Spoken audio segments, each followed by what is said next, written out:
The evening storm thrashed against Dr. Maya Patel's cabin with unusual ferocity. Lightning split the sky, illuminating her makeshift laboratory where microscope slides and research notes lay scattered. 3 years of self-imposed isolation in the Montana wilderness had suited her just fine, until tonight. The crash shook the ground beneath her feet. Maya grabbed her medical bag out of instinct, an old habit from her emergency room days before the incident that drove her into seclusion. Whatever had hit the earth wasn't thunder. Flashlight in hand, she ventured into the downpour, following a trail of disturbed earth and broken pines. The metallic gleam of something decidedly not from this world reflected her light back at her. Steam rose from the twisted wreckage, surprisingly compact, more escape pod than spacecraft. "Hello," Maya called out, her voice nearly drowned by the rain. A section of the craft slid open, and Maya's breath caught in her throat.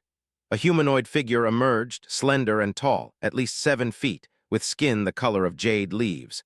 Cascading from her head was something resembling hair, but it moved almost independently, like wheat in a gentle breeze, despite the storm's violence. The color shifted between platinum blonde and iridescent gold. But what froze Maya in place were the eyes, enormous almond-shaped orbs of swirling violet that seemed to contain galaxies. "Please," the alien spoke, her voice melodic yet unmistakably distressed. "Help us." The creature stumbled forward, revealing a smaller form cradled in her arms. A child, unmoving. Maya's scientific mind cataloged details even as her heart raced. The child's smaller size, similar features to the adult but with subtle differences, completely unresponsive. "My Nix won't wake," the mother said, her grasp of English surprising Maya. "I am Alara, please. You're the only one near. Our ship's scanner found you." Rain pelted them as Maya made her decision. "Come inside," she said, gesturing toward the cabin.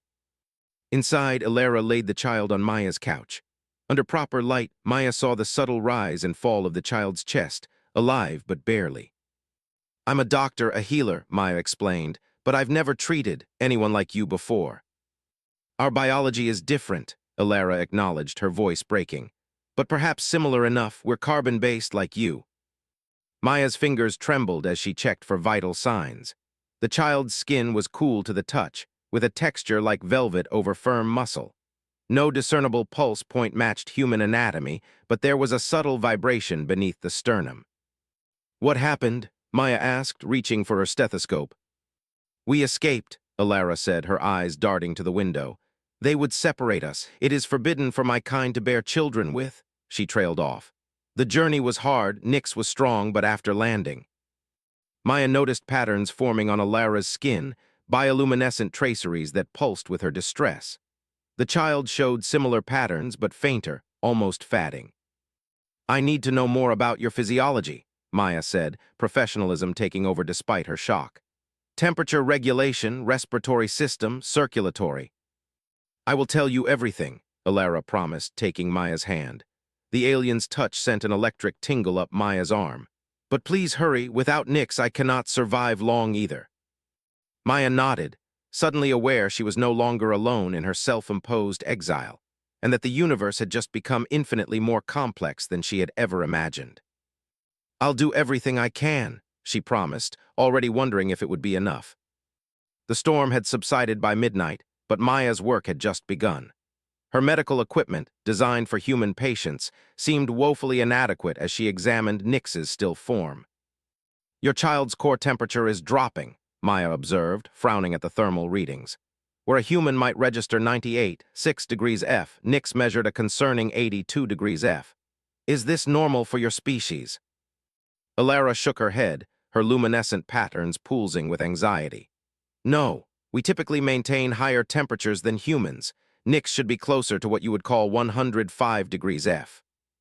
Maya wrapped thermal blankets around the small form, noticing how the child's skin seemed to absorb light rather than reflect it.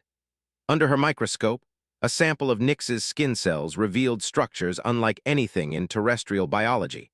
Organelles that appeared to generate bioluminescence, cellular membranes with crystalline components. "Your cellular structure is fascinating," Maya murmured, adjusting the microscope. "There appear to be photosynthetic properties, but also something else, almost like electrical conductors." "We draw energy from both light and bioelectrical fields," Elara explained, hovering close to Maya. Her proximity sent an inexplicable warmth through Maya's body. My people, the Lyridi, evolved on a world with binary suns and powerful magnetic fields. As dawn broke, casting golden light through the cabin windows, Maya noticed something remarkable. The bioluminescent patterns on Nyx's skin brightened slightly in response to the sunlight. Look, Maya pointed. Nyx is responding to the light. Elara moved closer to her child, and Maya observed another phenomenon. When mother and child were in proximity, their bioluminescent patterns seemed to synchronize, pulsing in harmony. There's a connection between you, Maya said, her scientific curiosity overriding her exhaustion. Your bioelectric fields are interacting. Elara nodded solemnly. It is our bond. All Lyridi parents share this with their children. It's why. Her voice faltered. It's why I had to flee. Nyx's father was not Lyridi. Mixed offspring are forbidden because the bond is considered impure. Maya's heart ached at the revelation. Refugees, then, not so different from human history. This bond, can it affect Nyx's health? Maya asked, noting how the child's vital signs seemed to strengthen when Elara touched them. Yes, Elara whispered. Our children draw strength from their parents until maturity. Without me, Nyx would perish, and without Nyx... She didn't finish the sentence. Maya worked through the morning, administering fluids and nutrients that seemed compatible with Lyridi biology. She noticed Elara growing weaker as Nyx continued to struggle. You need to rest too, Maya insisted, guiding Elara to a chair. I cannot, Elara protested weakly. If I sleep, the bond weakens. Then I'll monitor both of you, Maya said firmly. Doctor's orders. As Elara reluctantly reclined, Maya caught herself staring at the alien's ethereal beauty. The way her blonde hair seemed to float slightly, defying gravity, the graceful curves of her jade form. Something about Elara triggered responses in Maya she hadn't felt in years. Later, checking Nyx's vital signs again, Maya noticed that the patterns on the child's skin had changed. Where before they had pulsed in sync with Elara's, now they seemed to incorporate a third rhythm. With sudden clarity, Maya realized the third pattern matched her own heartbeat. Elara, she said quietly, I think Nyx is responding to me too. Elara's eyes widened. That's not possible unless... She studied Maya with newfound intensity. Your electromagnetic signature must be remarkably compatible with ours. This could save Nyx. As their eyes met, Maya felt a tremor of something beyond professional concern, a connection forming that neither of them had anticipated, but that might prove crucial to saving the alien child's life. By the third day, Nyx's condition had stabilized but not improved.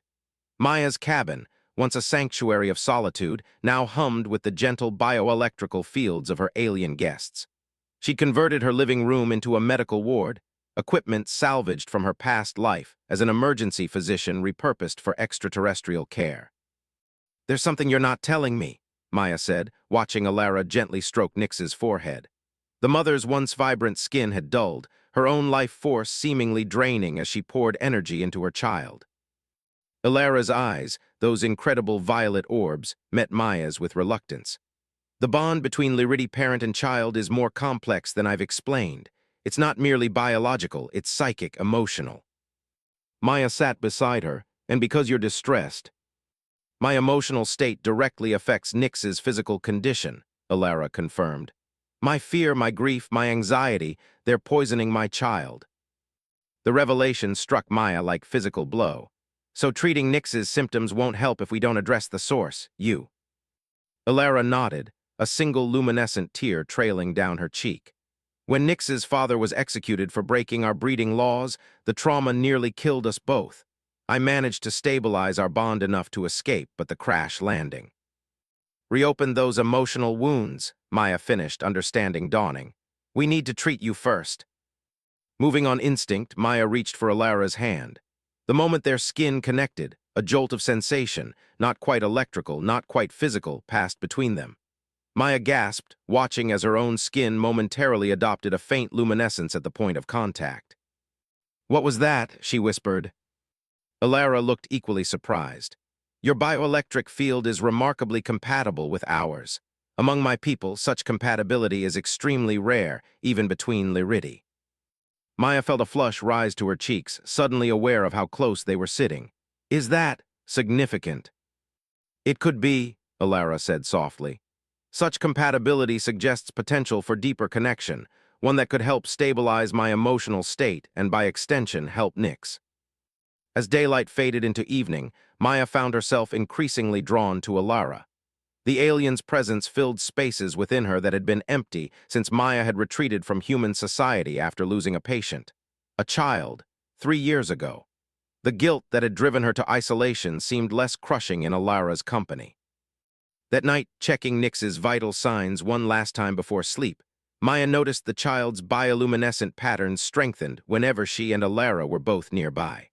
More remarkably, her own heart seemed to fall into rhythm with their pulsing lights. Alara, Maya said hesitantly, I think I might be able to help strengthen your bond with Nyx somehow. When we're both close, the patterns change. Alara studied her with those cosmic eyes. There is a way, she said carefully, but it requires intimacy of a kind your people might find unusual. Tell me, Maya insisted, surprising herself with her readiness. The Lyridi can form temporary psychic bonds through physical connection, Alara explained. Not with just anyone, only those with compatible bioelectric signatures. Through such bonding, I could draw emotional strength from you, stabilizing my connection to Nyx. Maya felt her pulse quicken. You mean? A melding of minds and bodies, Alara confirmed. It's not sexual in the human sense, though there are parallels. As their eyes locked, Maya felt something profound and unexpected. Desire, yes, but also hope. Connection. After years of self-imposed isolation, the thought of opening herself to another being, even one from beyond the stars, was terrifying. Yet something about Alara pulled at her, a gravity as inescapable as that of a planet.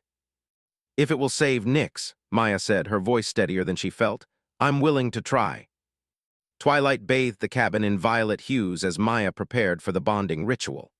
Following Alara's instructions, she had arranged candles around the room, not for atmosphere, but because the Lyridi responded to open flame in ways that strengthened their bioelectric fields. Nyx rested nearby, the child's condition now critical. The faint patterns on their skin flickered like dying stars.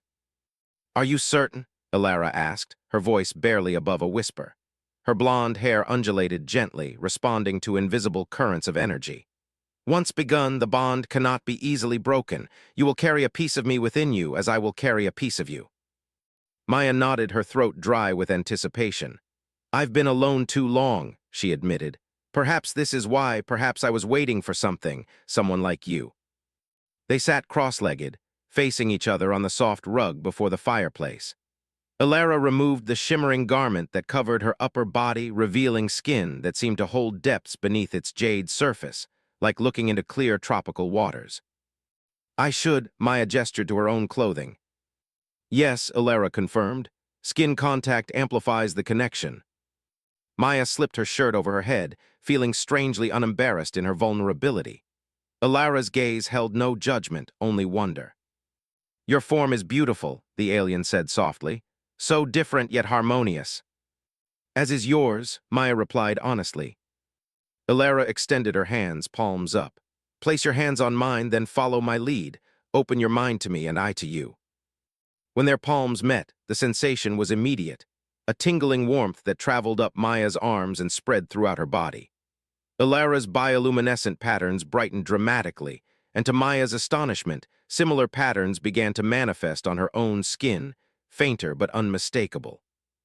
Oh, she gasped as the connection deepened. Suddenly, she wasn't merely seeing Alara, she was experiencing her.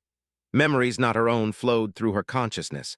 The double sunrise over crystal spires on a distant world, the joy of Nyx's birth, the terror of discovery and flight across star systems.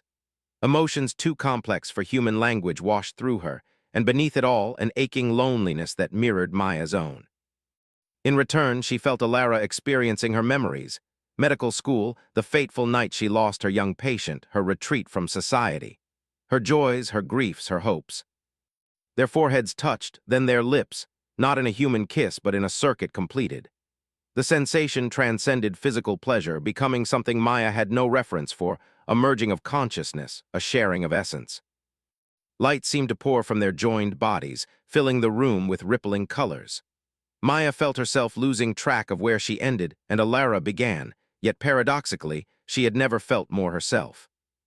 From somewhere distant yet close, she heard Nick stir, responding to the surge of energy between them. The connection peaked in a moment of ecstatic unity that left Maya breathless. As their consciousness gradually separated again, she found herself cradled in Alara's arms, both of them trembling with the aftereffects of their bonding. "Did it?" Maya began. "Look," Alara whispered. Nix's form now glowed with renewed energy, the patterns strong and steady. The child's eyes, the same violet as their mother's, were open, blinking curiously at the two entwined figures. "It worked," Maya breathed, tears of relief streaming down her face. Alara touched her cheek gently, wiping away a tear. "More than worked. You've become part of us now, Maya. Can you feel it?" She could. A subtle awareness of both Alara and Nix hummed at the edges of her consciousness. Not intrusive, but comforting. Like coming home to a place she'd never been before. "What happens now?" Maya asked. Alara's expression grew serious. "Now we must decide our future. Your people will have detected our crash. They will come looking." The government vehicles appeared on Maya's dirt road exactly 1 week after the crash. 3 black SUVs and a military truck, churning dust clouds visible from miles away. Maya had been expecting them. "They're here," she announced, closing the cabin's front curtains. "Just as we predicted." Alara cradled Nix against her chest, both their bioluminescent patterns muted with anxiety. Since the bonding, Maya had learned to read these patterns like emotional weather, currently showing fear tinged with determination. "You remember the plan?" Maya asked, retrieving the emergency backpack she'd prepared. Alara nodded. "If they appear hostile, we escape through the tunnel to the cave system. If they seem open to peaceful contact, we consider revealing ourselves." The past week had transformed them all. Nix had regained strength rapidly, now able to communicate in simple English phrases. The child possessed an extraordinary aptitude for language, absorbing Maya's speech patterns through their psychic connection. More profoundly, the bond between Maya and Alara had deepened beyond what either had anticipated. Their nightly connections, part meditation, part intimate union, had created a telepathic link that allowed them to sense each other's emotions and even exchange simple thoughts across short distances. A sharp knock rattled the cabin door. "Dr. Maya Patel?" a male voice called. "This is Agent Daniel Blackwood, Extraterrestrial Containment Division. We need to speak with you regarding the unidentified object that entered Earth's atmosphere last week." Maya exchanged glances with Alara, who retreated with Nix into the bedroom as planned. Through their bond, Maya felt Alara's silent question, friend or foe. Taking a deep breath, Maya opened the door. Agent Blackwood was younger than she'd expected, with kind eyes that contrasted with his severe suit. "Dr. Patel," he said, offering credentials. "May I come in alone initially?" Something in his tone gave her pause. "Why alone?" "Because what I have to say might surprise you," he replied quietly, "and because I don't entirely trust my colleague's intentions." Maya hesitated, then stepped aside. Through the bond, she sent reassurance to Alara, not immediately threatening, listening. Once inside, Blackwood spoke in hushed tones. "You're harboring non-terrestrial refugees, Dr. Patel. I know because we've encountered members of their species before." Maya kept her expression neutral, "And if I were?" "Then you should know there are 2 factions within our government regarding extraterrestrial contact," he explained. "Those who view all alien life as potential threats to be contained and studied, and those of us who believe in diplomatic approaches and potential alliance." "Which are you?" Maya challenged. "The latter," Blackwood said firmly. "But I'm outnumbered in this unit. The others will be inside in approximately 3 minutes, and they'll search the premises thoroughly."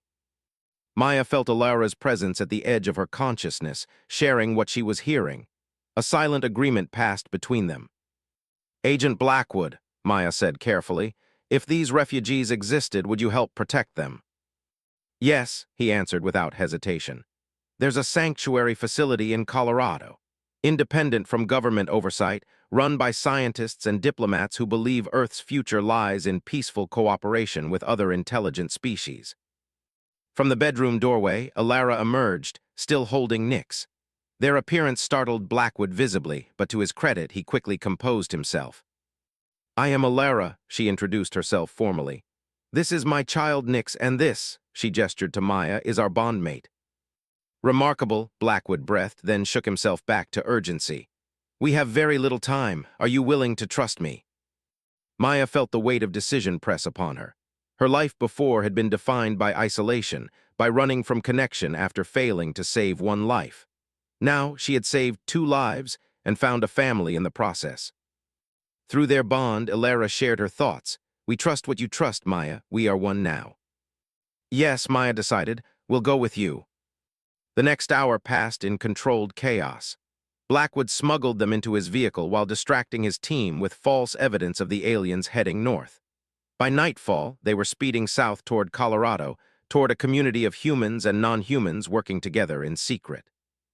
As mountains rose on the horizon, Maya sat in the back seat with Alara and Nyx, their hands intertwined, bioluminescent patterns synchronized in contentment.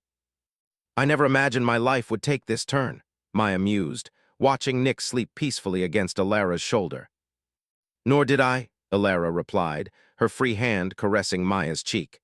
"But the universe has patterns we cannot always perceive until we become part of them." "Do you think there are others like us?" Maya wondered. "Other humans and Lyridi who might be compatible?" "Perhaps," Alara said thoughtfully. "Your agent Blackwood mentioned other Lyridi at this sanctuary." Maya smiled, feeling the gentle pulse of their shared bond. No longer just a means of healing, but a connection that had healed her own loneliness as well. "Then we won't be alone," she said. "We were never alone," Alara corrected gently. "The stars connect all worlds, all beings. We just needed to find our particular constellation." As they drove through the night toward their uncertain future, Maya realized she had finally found what she'd been missing in her years of isolation. Not just connection, but purpose. In saving a child from the stars, she had saved herself. And in the sleeping form of Nyx, the future of 2 worlds rested. A bridge between species, a promise of something new evolving under distant suns and the familiar light of Earth's yellow star.